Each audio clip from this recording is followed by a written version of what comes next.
This has got to be the biggest cover-up story of our lifetime. We've been told that over 1,000 underage girls have been abused on Epstein's Island for over 3 decades. And what do we have to show for it? Jeffrey Epstein, who allegedly took his own life in prison, Jean-Luc Brunel, who allegedly took his own life in prison, and Ghislaine Maxwell, who is currently facing a 20-year prison sentence for child sex trafficking in relation to Jeffrey Epstein. 3 people. It is very hard to believe that only 3 people are responsible for the abuse of 1,000 individuals over the course of 30 years. So hard to believe, in fact, that the same people that are telling you to just shut up and move on about this are the same people that didn't believe this themselves just a few years ago. The day that Epstein died in 2019, Trump retweeted this: "Died of suicide on a 24/7 suicide watch? Yeah, right. How does that happen? Jeffrey Epstein had information on Bill Clinton, and now he's dead." Bill Clinton. Nice guy. Got a lot of problems coming up, in my opinion, with the famous island with Jeffrey Epstein. That island was really a cesspool. There's no question about it. Just ask Prince Andrew. He was implying that more people are involved, like Clinton and Prince Andrew, and that there is, in fact, a list. He wanted people to care about this. Trump wanted people to keep talking about this. Why not now? Yeah, sure. If Hey, could I just interrupt for Sure. 1 second? Are you still talking about Jeffrey Epstein? This guy's been talked about for years. You're asking, we have Texas, we have this, we have all of the things. And are people still talking about this guy, this creep? That is unbelievable.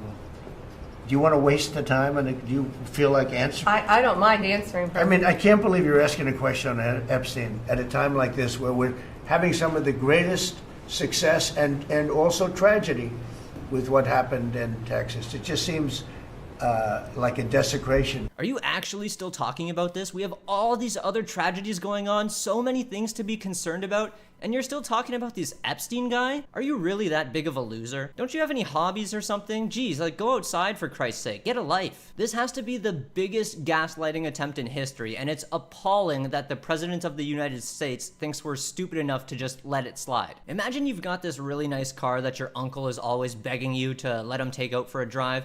So one weekend you're like, you know what? I'll let him go run his errands, I'll let him take the car. But on Monday, when he doesn't bring the car back, you decide to, give him a call and ask him what's going on. But he claims you never lent him the car and has no idea what you're talking about. And obviously you get really frustrated because this is the same man that is constantly asking you to take your nice car out for a drive. So you get into a heated argument, your uncle ends up hanging up on you, and then just, ghosts you for the next 2 years. But then you finally see your uncle again at a family function, and you approach him and ask him about the car you lent him 2 years ago that just, magically disappeared out of thin air. Dude, it's been 2 whole years and you're still talking about that? You realize there's homeless people out there right now, right? Like, there are people getting hungry and starving all over this country, and you have the audacity to ask me about some car? You should be ashamed of yourself, man. Get your priorities straight. God, I can't believe you.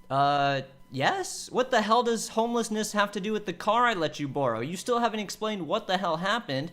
How can you expect me to just forget about it? At least just tell me you drove it off a bridge or sold it for beer money or something. Like, don't just pretend like it never happened. A more serious example would be like, what if 2 people work together to murder one of your family members, and then the police are able to find one of the killers and throw them in jail? A couple of years go by and the detectives still haven't found the second person involved in killing your family member. So you decide to give the lead detective a call and ask for an update. The detective then says, "Wow, are you really still asking me about this? You know there are other criminals out there, right? There are other people committing crimes right now as we speak. Are you still thinking about your dead family member every day? Seriously? That's just pathetic. You need to get a life." In what insane, backwards, messed up world would you ever let that shit fly? You would have to be like one spineless little worm to let someone treat you like that and just let it go like nothing ever happened. This whole situation might be different if Trump and the DOJ and the FBI and the VCR and the DVD and all the 3-letter organizations didn't just spend the last 6 years telling us that they're working on releasing the Epstein files. Maybe if this entire time they just stuck to their story that there are no more people involved and that there is no client list,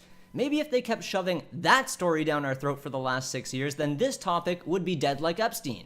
But that's not what they did. Would you declassify the 9/11 files? Yeah. Would you declassify JFK files? Yeah. Would you declassify the Epstein files? Yeah, I would. All right. I guess I would. I think that less so because, you don't know. You don't want to affect people's lives if it's phony stuff in there because there's a lot of phony stuff with that whole world. But I think I would, or at least Do you think that would restore trust? Help restore trust? Yeah, I don't know about Epstein so much as I do the others. Certainly about the way he died. It would be interesting to find out what happened there, because that was a weird situation, and the cameras didn't happen to be working, et cetera, et cetera. These were talking points leading up to this man's second election. He said he had an interest in making these things public. He said it was sketchy that Epstein died and the cameras weren't working properly. And now, all of a sudden, we've just done a complete 180? For what? For why? The story has gone from we're going to publicize the Epstein files and the client list to there is no client list. According to a 2-page Department of Justice and FBI memo, investigators found no incriminating list of clients and no credible evidence that Epstein blackmailed prominent individuals. Oh, but wait, it gets better. Why are we giving publicity to files written by Obama, Crooked Hillary, Comey, Brennan, and the losers and criminals of the Biden administration who conned the world with the Russia hoax, 51 intelligence agents, the laptop from hell, and more?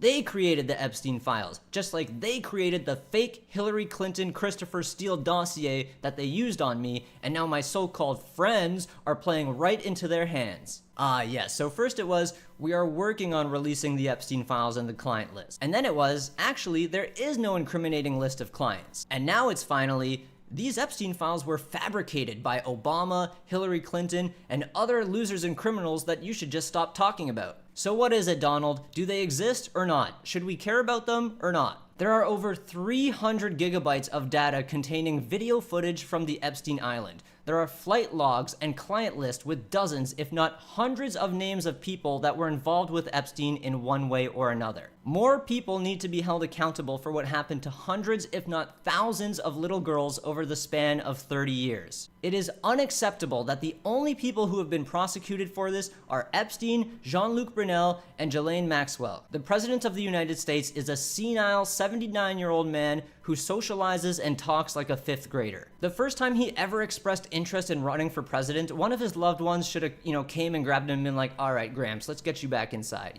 This is a guy who thinks borders between countries are just imaginary lines that someone decided to draw on a map for some reason. He thinks he can get away with calling you a no-life loser for caring about atrocious, disgusting crimes that we haven't seen justice for. He thinks you're just gonna forget about all the times he used Epstein as political leverage and just help him sweep this whole thing under the rug. Remember all that talk about draining the swamp, make America great again, right? But until this mess gets cleaned up, I don't even think Shrek would want to live in the swamp that is the United States. This is just absolutely disgusting. Every time Trump opens his mouth, he just makes things worse and worse. You should not accept this. You should not stop talking about it. In fact, you should make your own video or a social media post about it. The fact that the President of the United States is trying to get you to stop talking about it should be a huge red flag.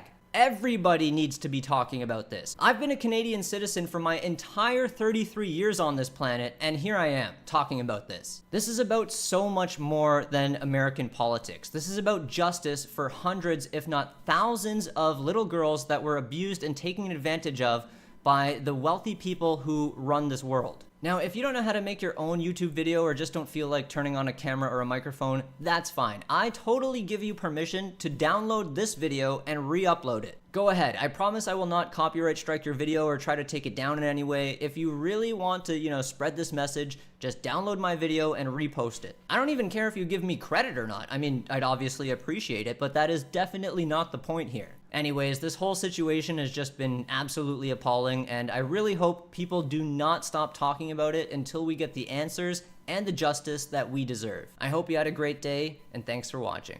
That doesn't seem like something you should do. You're protecting the world's foremost predator. That seems like an evil thing to do, regardless of who may be embarrassed in the release of that list. Why is the FBI protecting the greatest in human history? Simple, because of who's on that list.